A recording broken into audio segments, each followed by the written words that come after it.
It was 10:07 a.m. when my phone lit up on the nightstand. Her name appeared across the screen, Anna, but the message wasn't from her. She's occupied right now. She'll call later. No emojis, no warmth, just words, flat, mechanical, intentional. And below them, the name of her boss, Michael, signed like a quiet taunt. For a long moment, I just stared. The clock hummed softly, every tick echoing like drops of water in an empty sink. Occupied. The word moved through me slow and venomous. I typed back, "No need. You can have her. We're done." Then I set the phone down, calm, steady. My heart didn't race. My hands didn't shake. Because when something inside you finally breaks, your mind attaches. It has to. It's the only way to survive. 10 minutes later, the pounding began. Not a knock, pounding. When I opened the door, they were both there. Her mascara streaked, his face ghost white. She trembled. He said nothing. "Please," she whispered, her voice splintering. "It's not what you think." I didn't speak. I just looked at them. The woman I'd spent 10 years with, and the man who couldn't look me in the eye. That silence, that was the moment everything shifted. The moment truth began to rot its way to the surface. The next morning, she tried to explain. A work emergency, a misunderstanding, a drunk joke gone wrong. Her words tumbled fast, desperate, practiced, hollow. I only listened, nodding occasionally, my face calm, detached, polite.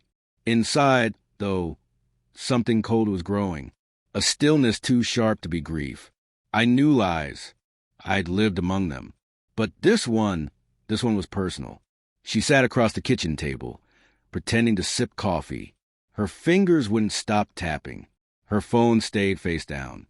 She didn't realize I could see her reflection in the window, the faint curl of her lips when a notification lit up, the quick, secret glance toward the screen. I watched her talk, spinning a version of our life that didn't exist. And all I could think about was how easily someone can live two lives. One for display, one for deceit. I said nothing. That silence became my weapon. Let her believe she'd fooled me. Let her think the storm had passed. The days that followed were quiet. She laughed more, brittle, forced laughter. She touched me more, small, nervous gestures that never reached her eyes. I started keeping track. Phone logs, locations, times, the scent she carried home. Sometimes wine, sometimes cologne that wasn't mine. I never confronted her. I just watched. One night, while she showered, I took her phone. Fingerprint unlock. Easy. Messages deleted, but not all. Hidden threads, cloud backups. Fragments of her double life spelled out in late-night texts and rushed hotel check-ins. They were careful, but not careful enough.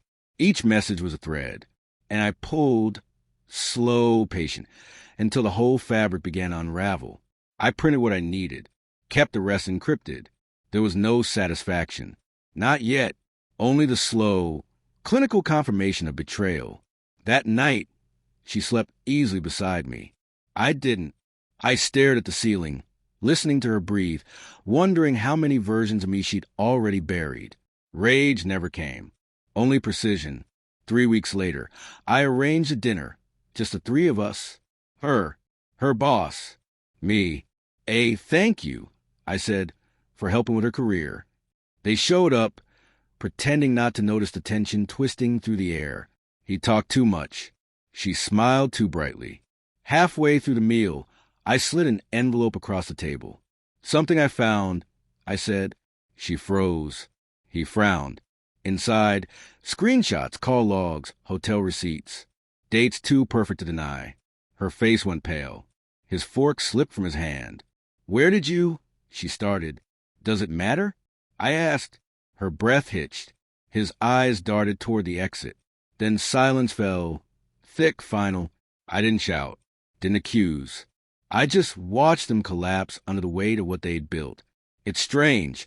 Truth doesn't explode. It implodes, quietly and completely. She whispered my name, voice trembling like a plea. But I wasn't there anymore.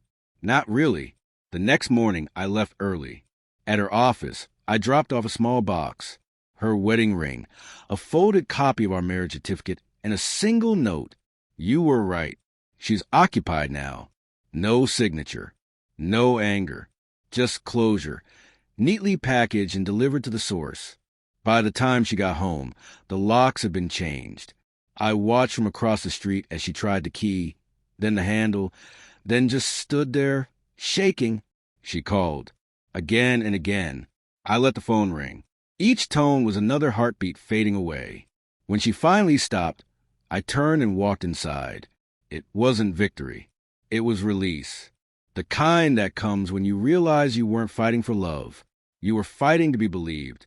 It's been 3 months now. I still wake at 10:07 a.m. Sometimes I expect the phone to glow again. It never does. The silence feels different now. Clean, surgical. I don't hate her. Hate would mean I still care. What I feel is absence, the kind that strips life down to its essentials. People ask why I don't date, why I seem distant. They don't understand. Detachment isn't a wound. It's armor. Sometimes I replay that night in my mind. The pounding at the door, the pleading eyes, the false urgency of regret. And I always remember the last words I said before closing the door for good. Occupied, right? Then came the click of the lock, and the sound of silence reclaiming everything it was owed. Final thought. I didn't lose her that night. I released her, like poison leaving the bloodstream, one truth at a time.